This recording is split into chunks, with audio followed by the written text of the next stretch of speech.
discuss this real quick. It's been a long time. You know, peace and blessings, everybody. Lord Enki. So, we discussing magic, archetypes, possessions, and how it works. You know, let's say we don't see what's going on with our eyes. We see what's going on with our mind. But, like, if you're really carnal, material, you're going to see things with your eyes. The problem is when you are seeing a materialist or seeing with your eyes type person, a flesh person, it gets kind of hard because there's other things that is going on. There's other forces that is controlling everything. And the only way you could tune to them is through your other eyes, mind. The problem is when you are fleshly, cardinal, it's hard for you to transition to your inner eyes, your spiritual eyes. And that's where the problem begins. Why? Because you get two worlds. You got people that is actually spiritual and, you know, in that world. And then you got the physical people. So you got like two parties, a Democratic Party and a Republican Party then. They don't really understand each other. They don't see eye to eye too much. So with that now, you get to realize there's living in between. Living in between would be the perfect way because you could live with the ones who's unspiritual and you could live with the spiritual. You could relate to both of them, which is your journey. That's what everybody's journey is. But now, let's say you was in the physical, a fleshly carnal person, and you want to cross over into the spiritual. It's going to be kind of weird because it's like you would just be doing something to do it. Like you'll come with the spiritual people, and just like you in school, and everybody stand and put their hand on their chest and start singing the Star Spangled Banner. So you do it too, but you don't know why you're doing it. You're just doing it. That's the problem. The transition and don't know why is going to make a big error after error after error. But you got to realize fucking up is the beginning of learning. Every time you fucked up, you learn something. That's why you fuck up. If you was to do everything right, then you wouldn't be learning nothing. So on that note now, the first problem, like I said, is for you to grasp the concept of what is spiritual and what is fleshly, what is material. Because some of us live in between, but some of us is also ignorant and think they living on the other side, the spiritual side, and really isn't. So we're going to run through a couple things real quick. So the crossover to the spiritual is the side that actually all magic take place on. Magic is a spiritual journey. A lot of people who do pseudo magic, Western magic that is, they believe magic is something like a prayer, a will.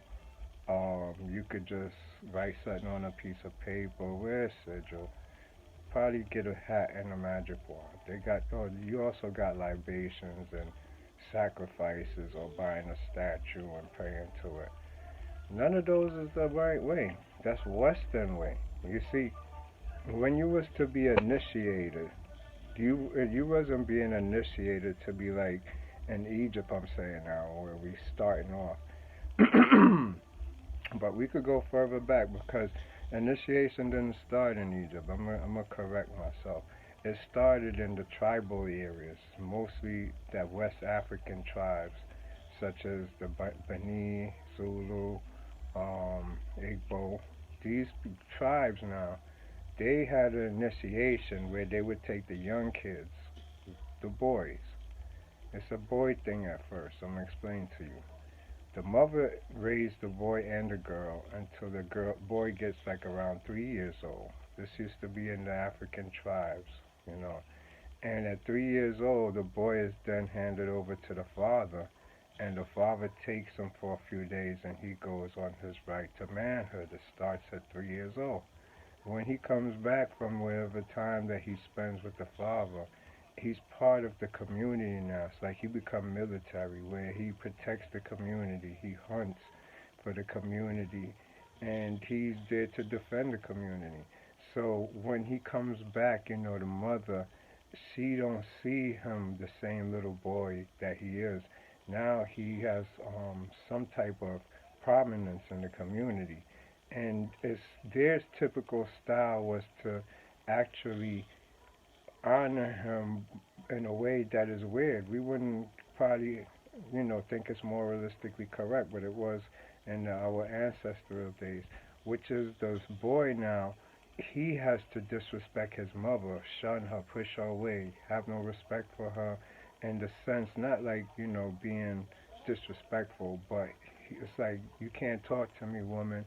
He wasn't a boy no more. It was favorable to see a boy talking to the mother, playing with toys or playing with the with who girls or regular people that was initiated after they got initiated. So that now took on a different toll where she wanted to probably hug him and say I miss you and love you, and he probably wanted to hug, but because of the tribal culture they couldn't. You understand? And he would have to actually be more manly towards her because the other elders and the father, everybody is watching to make sure that he's branded as the warrior. This is the path of the warrior, which is the beginning of the tribal initiation into the whole, you could say, theology, astrobiology, and astrophysics of things. This leads to that word magic that we're talking about. So where after now he gets to a certain age, he gets more initiation. Initiations wasn't just a challenge of like probably him killing a bigger animal, probably a monkey, or when they little move up to bigger animals, deers, then lions and elephants. They would disclose different secrets of the culture to them where they're going to be able to just be a keeper of the secret with it. That's when they start learning the esoteric side of it, the occult side of life. And they had to really live by themselves in huts where they divided it. It was divided from an inner court and an outer court.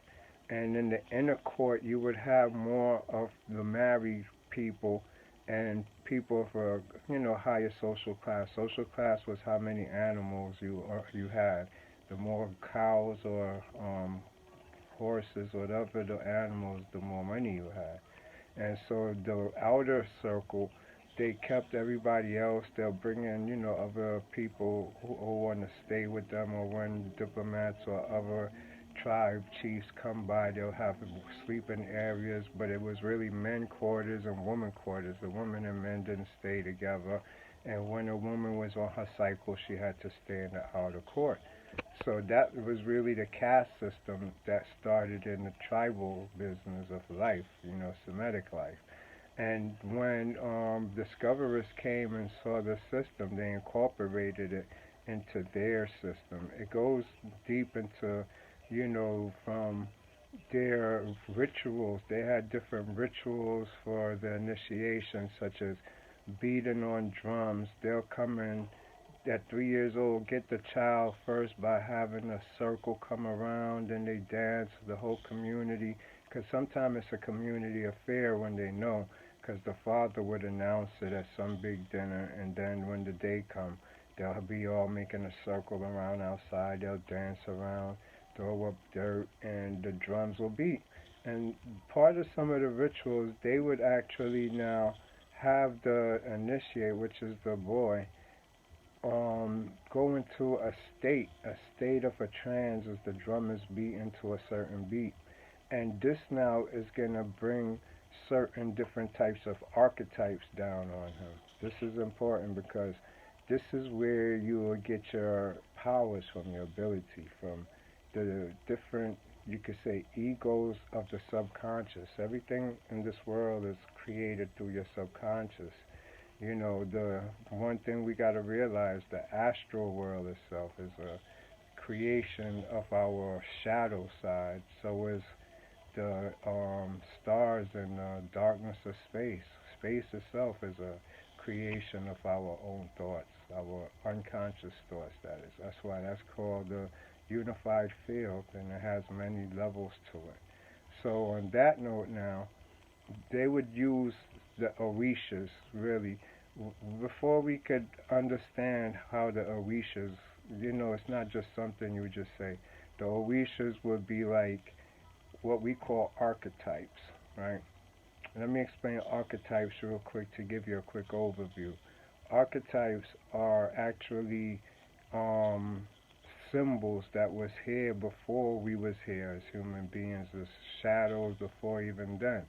These archetypes was really what was meditated for us to have characteristics, personality, ego, shadow. So when you come, you're like a blank computer, but you will pick up archetypes as you come out the womb. Your archetype starts off in your culture by you seeing the culture, the environment. Different spirits come down onto you as you mature. These become your personality. So archetypes is your unconscious, subconscious personality. I'll give you a good example so you understand. Say a child goes to the movies and he sees, a Spider-Man movie, and he comes out shooting webs and swinging around acting like Spider-Man. Spider-Man became an archetype for him. It became part of his conscious, his personality. So we, through neuroplasticity, we have to adapt things when we come into this world. We don't naturally have a personality or characteristics or anything. That's why you notice if you're in Jamaica, you speak Jamaican. If you're in China, you speak Chinese. If you're in Germany, you speak German. If you speak U.S., you speak English. Because it's the adaptation that you do. You're a soul. You over the earth. You could land anyway by probability, but you're still just a soul. You could call yourself whatever culture you want, but that's just where the body landed. So, on that note now, these archetypes are designed for us to, as young, we pick them up as in religion, stories of our ancestors. Some of them is just fantasies. Some of them is mythology. Some of them, they still have them in movies, like I was saying with your son with Spider-Man. So each time we go evolve or one of our chakra open, we have to have something from ourselves so that we could survive here on Earth. We can't just survive on Earth. It's a force. It's like a mathematical equation that's very complicated in this algorithm. So if I was to have fear going into a dark room, I can't do that. I would just stay in a state of fear forever and it will never stop. Something has to come to take your fear to give you courage. So now you're talking about splits. This is where archetypes will come into your subconscious as the splits in your personality. So you now have no choice but to go in the dark room, but through the fear, your ego is going to come now, the shadow, which probably starts off as a little black dot, but it starts absorbing your fears and become alternate personality. Especially like if you get into dramas, these is usually what we call post traumas that actually take place when like your mother and father leave each other or a loved one die. You have different characteristics of yourself that take over. And these different characteristics tend to go to sleep and another one come up depending on the environment and the people you're around, your mood. All of these come into play. Like I said, it's an algorithm. But your main thing is to understand that there is a dark force in you that absorbs all your pain. It becomes the holder of your repressed self. It becomes the part of you that's insecure. It actually eventually take over your personality when you become a certain age and you become ego. Your ego is a sum total of all your fears. And so with all your fears, that now become the one who take care of you that they call the shadow. So one person's shadow don't have to be the same as another person's shadow because it's a sum total of all your repress aside your whatever hurt and pain you're going through. And through this thing called regression, you could actually go back and touch each one. It's like connect the dots. Every time you touch one, it goes ooh, and just disappear. And you're out of that state of how it had a grip on you or a blockage in your chakras. Those is important if you plan to do magic, because the journey to magic is kind of a unique one, and it'll make more sense as you listen to the true way, not the fake way, the pseudo way. This is about what's called will. Without will, you can't make magic. You hear everybody will this and will that. So without no will, it's not going to work. You can't have will and desire going. You could kill a will with desire. So if you're going to will something, you got to have no desire but that which you wish to will. So that's all a part of this one thing that you must understand. So now, archetypes. Let's get back to that. So as you grow, you get different archetypes. So you might be young and like beans and hot dogs, and as you mature up in age, a new archetype come on you, and you can't stand beans and hot dogs. Your whole style change. You used to be at home playing video games. Now you out playing with boys and cars. So this has a profound effect, but it happens so slow you don't see how you change. Some of these archetypes, you have the Mother Goddess archetype, the Horus archetype, you have the Helper archetype, you have the Jesus archetype, you have the Seth archetype, you got the Philosopher archetype, you got the Help Me archetype, you got the Woe Is Me archetype, you got the Romeo archetype, you got the Hey Look at Me archetype, you got the Always Trying to Please Me archetype. Archetypes is endless. It depends on the vibratory frequency of your trauma and what you're going through, that which one you pick up, and your DNA, your blood. You're not gonna pick up Orisha archetypes if you're probably from Scandinavia or Germany or Russia. These is also, like I said, they spirits is based on continents, islands, land. So every land have a different spirit. That's why if you go to a different country, the rhythm of the beat is different. Their rhythm or frequency is different. So the people inherit their spirit from the land they're on. All right.